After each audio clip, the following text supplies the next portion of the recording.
Ladies and gentlemen, boys and girls, and all the ships at sea, and all the who's and whoville, I am the Grumpy Vlogger. Okay, for the last couple of days, I kind of been picking on other people, making fun of them. So today's story is a tale of a young airman. He's on his first assignment. He has just finished he's gone through boot camp, he's finished technical school, and he has just been assigned to Davis-Monthan Air Force Base in Tucson, Arizona at the ripe old age of 19. Now this young airman was what at the time was called, he was in what was called weapons loading, 355th MMS, munitions maintenance squadron. And he was naive to the world. I mean, he was married, he had a kid by now. That's another story. But anyways, and he was, you know, he just didn't know what he was doing or why he was there. And he, of course, got assigned to the graveyard shift. That's where all the newbies show up. That's, you know, he had a stripe. And he was put on a load crew and had to go through what they call load certification. It meant that he had to learn how to load bombs and rockets and, you know, all of those other things, and flare systems and all of that are attached to aircraft. And he was working on the famous A.70, which was a naval aircraft, but it was also an Air Force aircraft used throughout Vietnam. I will be right back. I'm going to pause this for a moment. Okay, ladies and gentlemen, I had to stop and pick up Mama Vlogger's cigarettes. Yes, I know they're bad for you. They just raised the taxes so all these fine educators can become better teachers because they're getting more money now, so they ought to become better. I hope they're worth that extra 10 bucks a carton I'm paying. Well, anyways, what was I talking about? Oh, the young airman that was out there. Okay, one of the duties of a munitions person is in weapons loading, this, you know, basically a bomb loader. One of their jobs is to work at the end of the runway. When the aircraft take off, we go out there and we pull all the safety pins out, and everything is ready to be dropped on whoever we have to drop them on. And we were working on the A7Ds, which their nickname was Slough. Short, little, ugly, and you can figure out what the foxtrot, okay, to be nice. And they looked like a pregnant guppy with wings. Ugliest little aircraft we had in the Air Force.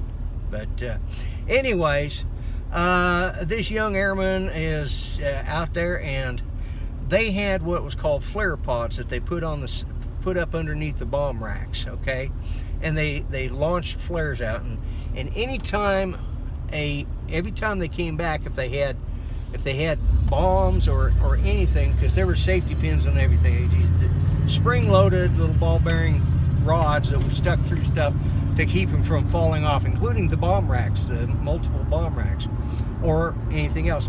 They were unsafetied in flight, so that if they had to eject it, they can just kick them off. Okay.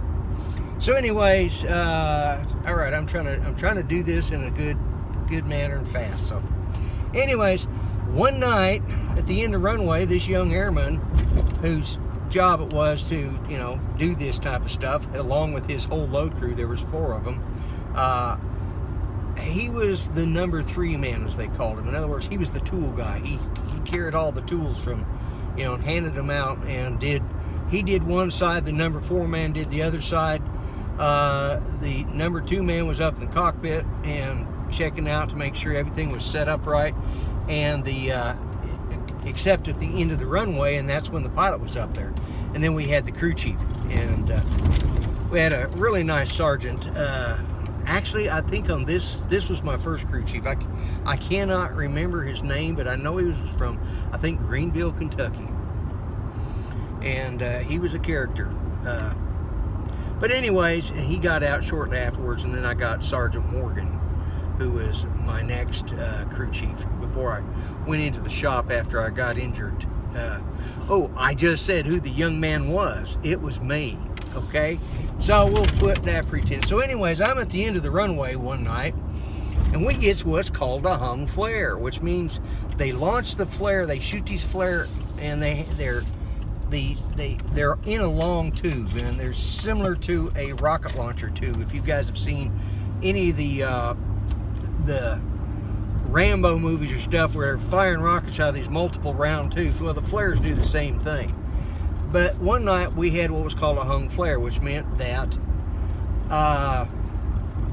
the flare had partially launched, but it hadn't completely ejected. And, you know, these can be pretty, you know, they can cause some pretty bad problems. They use white phosphorus or phosphorus, which is just burns in the air. It's the brightest light you can see. But they're on, like, I don't know, 50, 100 foot, I don't know how long, rip cords there as a parachute. And what the problem was is there's only one way to get these things out. You can't shove them back in, you have to take them out. And unlike rockets, we could push them back in to safety them. You know, we had a round thing that we pushed on the nose and shoved them back into their tube and then lock them in place if they misfired. But anyways, flares, you couldn't do that. So you grab the end of the parachute and you run. Well, it was my job. It was my first hung flare, and I guess they decided to initiate me, is the nice word that I'm trying to think of. They took away my flight line virginity that night, to put it bluntly. They sent me out, they said, "You're going to do this." And I said, "No, I'm not." "Yes, you are. That's your job. Number 3 man always pulls the chute." I said, "Well, what do I do?" He says, "You grab hold of that parachute and you run. Because when that thing pops out of the end of that tube, it's going to do what it does. The air is going to hit it, it's going to open up, and it's going to start burning. And so you run. You want to get that as far away from the plane as you can before it pops out, and you want to get it because it'll set the plane on fire." Well, I'm naive. I don't, I know the principle because I went through tech school at Lowry Air Force Base, which is in Denver, which is where the weapons tech school is at. So anyways, I'm over here getting shrimp, but I want to finish this tale up. So anyways, I'm sitting there going, I don't think that's right, but yeah, all right. And they had discussed that in tech school, that is how you got a hung flare, you got to pull it out. So they're sitting at the end of the runway. This little A7 is sitting there, and there's this tube underneath it. It's a huge tube. It's, I don't know, it's about that big, and it has these canisters, and there's a parachute hanging out the front. I'll see if I can find a picture of one. So the idea is these things eject. They have a little projectile, or a little sort of like a rocket motor, I guess, on the back that, and they shoot them out, and then the parachute opens up, and the flare lights up, and it lights up for, I don't know, a mile. I don't know how long it does, but I'm telling you right now, them suckers are bright, especially when they're up close. So I sit there and I grit my teeth and I get on, I'm in combat boots, and I'm out there at the end of the runway. It's nighttime, so they made sure that I had to run down the side of because on a runway there's usually an apron. Okay, it's what they call the apron. You cross the apron at the end of the runway, and then you have the side aprons, which is where the rescue vehicles drive on, so that you're not tearing up the runway with your civilian vehicles. So anyways, or non-flight vehicles. So anyways, I grab hold of this parachute, and I take off running. And I've got this thing over my shoulder, and there goes my little skinny butt. At the time, I was pretty skinny. I was wearing like a 28-inch waist, so I weighed 120 pounds. I was real little back then, 5'9", 5'10", 120 pounds. I was a string bean, and I take off and I'm running. I'm just running for all she's worth.